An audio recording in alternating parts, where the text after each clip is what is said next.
Promol 12 non-toxic, environmentally friendly, 100% organik, tidak mengandung racun dan ramah lingkungan, 100% organik. Promol 12 kita brand, penggunaan dan manfaatnya yaitu 8P sejak tahun 2019.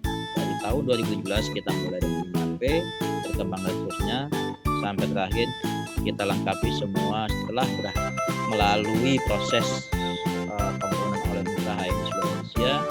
Dari garis besarnya kita ambil kesimpulan menjadi pemanfaatan 8P. Yang pertama yaitu rumah tanggaan, yang kedua itu pengawetan, yang ketiga penyembuhan, keempat perikanan, peternakan, pertanian, perkebunan, dan perlimpahan. Urutan dari pemanfaatan 8P ini kita lakukan dengan urutan rutin, yaitu mulai dari rumah tanggaan, pengawetan, penyembuhan, perikanan, seterusnya. Dengan tujuan apa? Untuk mempermudah Bapak Ibu dalam melakukan proses presentasi, sosialisasi atau penyampaian manfaat promol ini.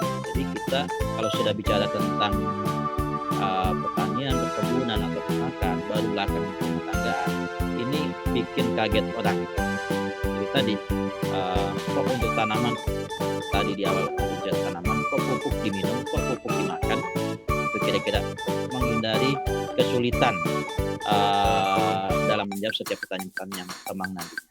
Jadi supaya efektivitas waktu kita ketika melakukan presentasi itu lebih tepat sasaran. Lain halnya kalau memang kita sasar juga untuk dunia pertanian atau perkebunan.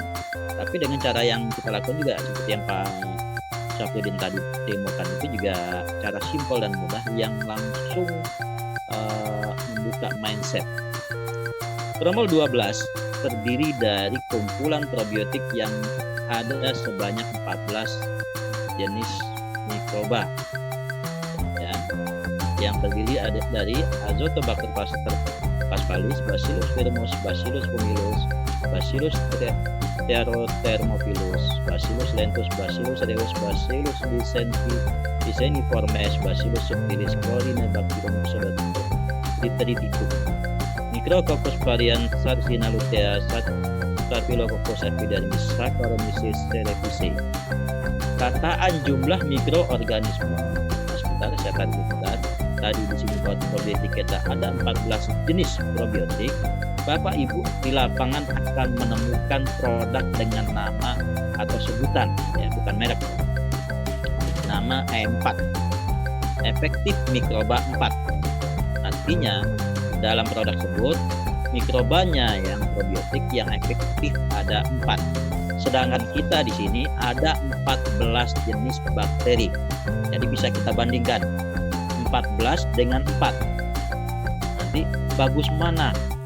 Bisa nggak menggantikan yang 4 dengan 14? Ya sebenarnya dengan dibandingkan jumlah saja sudah bisa ambil kesimpulan sendiri tanpa harus lagi bertanya. Ya, ini pilihan yang di awal. Kemudian rataan jumlah mikroorganisme adalah sebesar. Nah, ini juga akan kita bandingkan juga dengan produk E4 tersebut atau produk yang lain. Nah, dan bagaimana cara melihat perbandingannya? Rataan jumlahnya itu terdiri dari 2 kali 10 pangkat 7 CFU per gram atau colony forming unit per gram. Artinya dalam 1 gram promol terdiri sebanyak 2 kali 10 pangkat 7 untuk jenis bakteri dan 1,03 kali 10 pangkat 5 CFU per gram untuk total hamid yeast, atau kita gabungkan total jumlahnya antara jenis bakteri, jenis yeastnya adalah 2 kali 1,03 kali 10 pangkat 5 dan pangkat 7 kita gabungkan menjadi pangkat 12. Ya. Jadi perkaliannya kataan total jumlah koloninya yaitu 2 kali 1,03 kali 10 pangkat 12 CFU per gram. Jadi setiap gramnya dari promol kita ini ada perkalian 2 kali 1,03 kali 10 pangkat 12. Bapak dan Ibu bisa hitung 10 pangkat 12 ini nolnya ada 12 kaliannya. Kalau 1 juta kan nolnya ada 6. Kalau miliar nolnya ada 9. Kalau 12 nolnya berarti perkalian triliun. Jadi Bapak Ibu bisa bayangkan yang tadi 14 jenis mikrobiotik dan ini jumlah koloninya, kehidupannya dalam perkalian triliun. Nah, kalau kita bandingkan yang dengan jenis C4 tadi, dia 4 yang mikrobanya aktif, yang efektif, sedangkan rataan total jumlahnya itu perkaliannya dalam perkalian jutaan. Beda Pak Bu ya. Yang perkalian jutaan itu nolnya 6, dan sini kita nolnya 12. Jadi kalau disandingkan, ditandingkan, sebenarnya sudah nggak apple to apple, nggak setanding, nggak sebanding. Nah, ini merupakan hasil analisa dari Laboratorium Ilmu dan Teknologi Pakan, Departemen Ilmu Nutrisi dan Makan Ternak Fakultas Peternakan Institut Pertanian Bogor dan di LPI, Pusat Penelitian Biologi Bogor tahun 2004.